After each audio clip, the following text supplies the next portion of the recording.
Hello friends, இன்றைக்கி எல்லாருக்குமே ஃபேவரட்டான பருப்பு உருண்டை குழம்பு தான் செஞ்சுருக்கேன். உருண்டை எதுவுமே உடையில பர்ஃபெக்டாக வந்திருக்கு. சின்ன சின்ன டிப்ஸ் ஃபாலோ பண்ணிங்க அப்படின்னா குழம்பு வந்து சூப்பராக வரும். வாங்க எப்படி செய்யறதுன்னு பார்க்கலாம். பருப்பு உருண்டை குழம்பு செய்யறதுக்கு நான் இன்றைக்கி கடலைப்பருப்பு எடுத்திருக்கேன். 4 மணி நேரம் போல் ஊற வச்சுருக்கேன். நான் 6 பேர்த்துக்கு செய்யறதுக்கு இந்த அளவுக்கு கடலைப்பருப்பு எடுத்திருக்கேன். ஒரு 1.25 கப் அளவுக்கு எடுத்திருக்கேன். காரத்துக்கு 5 வரமிளகாய் எடுத்திருக்கேன். இது உருண்டைக்கு மட்டும்தான். நம்ம கிரேவி செய்யும் போது அதுக்கு தேவையான அளவு பச்சை மிளகாய் சேர்த்துக்குவோம், மிளகாத்தூளும் சேர்ப்போம். அதனால் உங்களுடைய காரத்துக்கு ஏற்ற அளவுக்கு நீங்கள் வரமிளகாய் எடுத்துக்கலாம். கூடவே 1 டீஸ்பூன் அளவு சோம்பு, அதையுமே நல்லா ஊற வச்சு வச்சுட்டேன். இது எல்லாத்தையும் சேர்த்து மிக்சி ஜாரில் சேர்த்து நல்லா அரைச்சி எடுத்துக்கலாம். தண்ணி எதுவுமே சேர்க்க வேண்டாம், லைட்டாக தண்ணி தெளித்து மட்டும் அரைச்சிக்குங்க.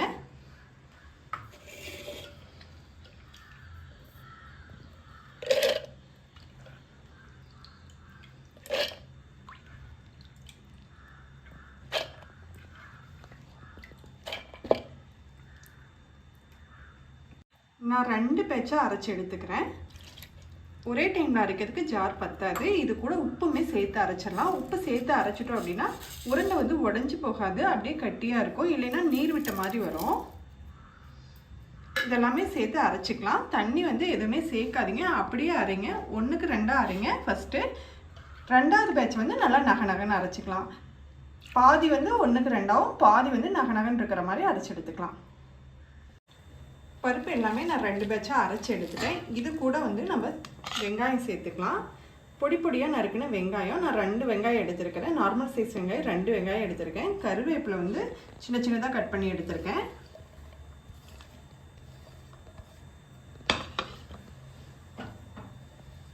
இது கூட கட் பண்ண பச்சை மிளகாய் சேர்த்துக்கலாம். பச்சை மிளகாய் உங்கள் காரத்துக்கு ஏற்ற அளவுக்கு நீங்கள் சேர்த்துக்கீங்க. நான் காரம் கம்மியாக தான் சேர்த்துக்கேன், அதனால் 1 மட்டும் எடுத்துக்கிட்டேன்.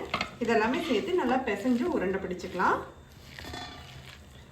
பிசைஞ்சிட்டு உருண்டை பிடிக்க ஸ்டார்ட் பண்ணும்போதே வந்து இட்லி பாத்திரத்தை அடுப்பில் வச்சுருங்க. இட்லி பாத்திரத்தில் தண்ணி நல்லா கொதிச்சிருக்கணும்.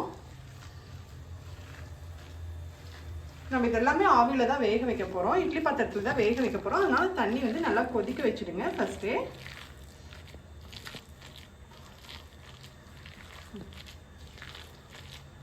எல்லாமே நான் பிசைஞ்சு எடுத்துட்டேன். உருண்டை வந்து ஒரு நார்மல் சைஸ் உருண்டையாக எடுத்துக்கோங்க. ரொம்ப பெருசாக வேணாம், ரொம்ப குட்டியாகவும் வேணாம்.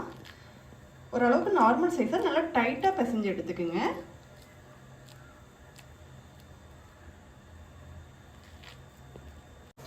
உருண்டை எல்லாமே டைட்டாக நல்லா பிடிச்சி வச்சாச்சு. ஸ்டீமரில் வந்து லைட்டாக எண்ணெய் தடவிட்டு நான் உருண்டையை வச்சுருக்கேன். தண்ணி நல்லா கொதிக்க ஆரம்பிச்சிச்சு. இதை வந்து தண்ணியில் எடுத்து வச்சிடலாம். அப்படியே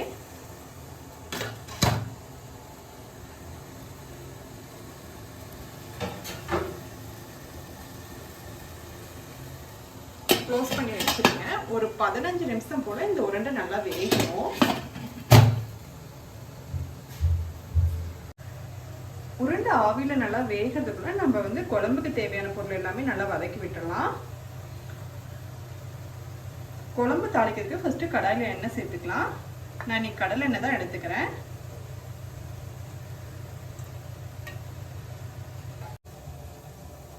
ஆயில் நல்லா சூடாயிடுச்சு. இப்போ கடுகு சேர்த்துக்கலாம்.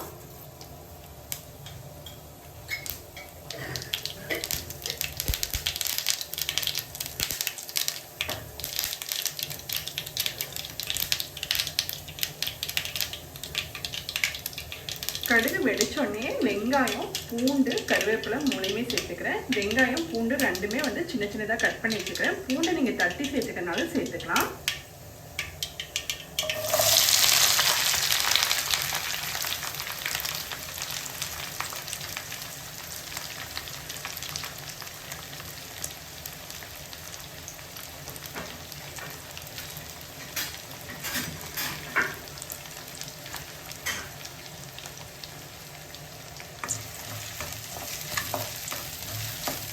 வெங்காயம், பூண்டு எல்லாமே நல்லா வதங்கிடுச்சு. இது கூட வந்து நம்ம தக்காளி சேர்த்துக்கலாம். நான் வந்து 2 தக்காளி, பெரிய தக்காளி 2 தக்காளி சின்ன சின்னதாக கட் பண்ணி வச்சுருக்கேன். இது சேர்த்து நல்லா வதக்கி விடுங்க.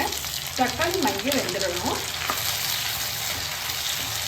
குழஞ்சு வேகிற அளவுக்கு தக்காளி வேகணும். இதுக்கு தேவையான அளவு உப்பு சேர்த்துக்கலாம்.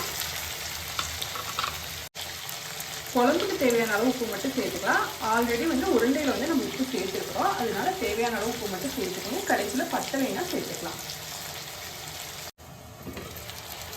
தக்காளி நல்லா வதங்கிடுச்சு. இப்போ மசாலா பொருட்கள் எல்லாமே நம்ம சேர்த்துக்கலாம்.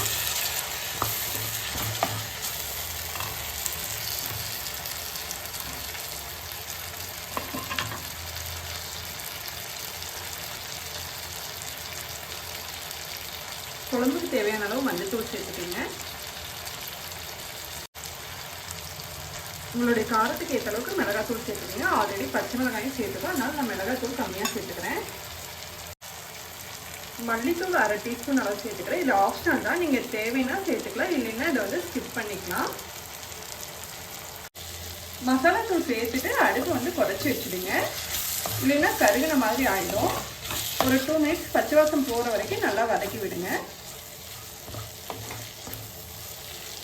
மசாலா தூள் எல்லாமே பச்சை வாசம் போய் நல்லா வதங்கிடுச்சு. இது கூட ஒரு பெரிய எலுமிச்சம்பழ அளவு புளியை வந்து நல்லா தண்ணி ஊற்றி கரைச்சி வச்சுருக்கேன். தண்ணி கொஞ்சம் எக்ஸ்ட்ரா இருக்கிற மாதிரி கரைச்சி வச்சுருக்கேன். இதை வந்து நம்ம அப்படியே சேர்த்துக்கலாம். புளி தண்ணி பச்சை வாசம் போகிற வரைக்கும் நல்லா கொதிச்சு வரட்டும்.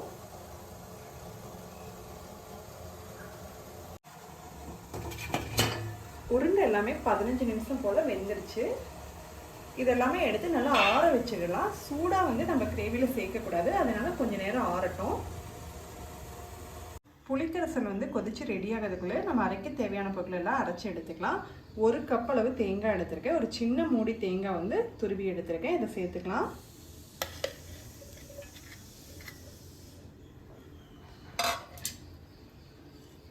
இது கூட 1 டீஸ்பூன் அளவு ஜீரகம் இல்லைன்னா சோம்பு எது வேணாலும் சேர்த்துக்கலாம். நான் இன்றைக்கி ஜீரகம் சேர்த்துக்கிறேன், நீங்கள் சோம்பு சேர்க்கறனால சேர்த்துக்கலாம். உருண்டையில் வந்து ஆல்ரெடி சோம்பு சேர்த்துக்கிறதுனால நான் இன்றைக்கி ஜீரகம் சேர்த்துக்கிறேன்.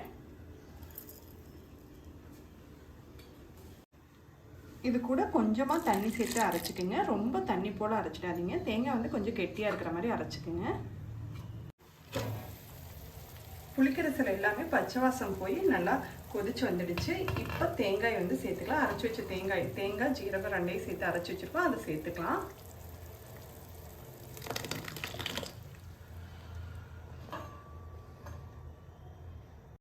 தேங்காய் வந்து ஒரு கொதி மட்டும் வரட்டும். கொதி வந்தோடனே நம்ம உருண்டையெல்லாம் சேர்த்துட்டு கொதிக்க விட்டுக்கலாம். தேங்காயோடு சேர்ந்து உருண்டை வேகும்போது உருண்டையில் வந்து நல்லா மசாலாலாம் ஏறி நம்மளுக்கு நல்லா டேஸ்ட் கொடுக்கும்.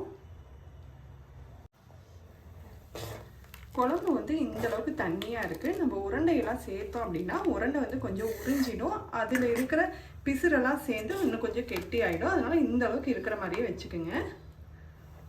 இது கொதிக்க ஆரம்பிக்கும் போதே நம்ம உருண்டையெல்லாம் சேர்த்துக்கலாம். லைட்டாக கொதிக்க ஆரம்பிச்சிருச்சு. இப்போ நான் உருண்டைகளை சேர்த்துக்கிறேன். வேக வச்ச உருண்டை எல்லாமே சேர்த்துக்கிறேன்.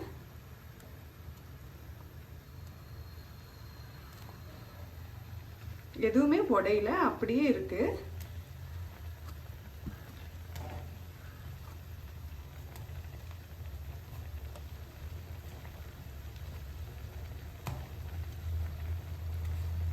லாஸ்ட்டாக வந்து 3 உருண்டை இருக்குது. இதை மட்டும் 1க்கு 2ஆக பிச்சு போட்டுக்கிறேன். கொஞ்சம் குழம்பு வந்து கெட்டி ஆகட்டும், அதனால் இதை வந்து அப்படியே சேர்த்துக்கலாம்.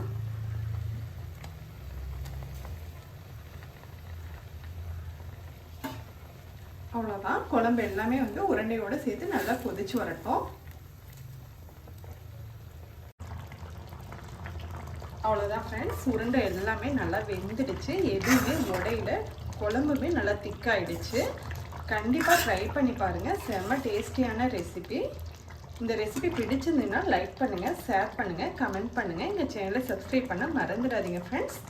தேங்க்யூ.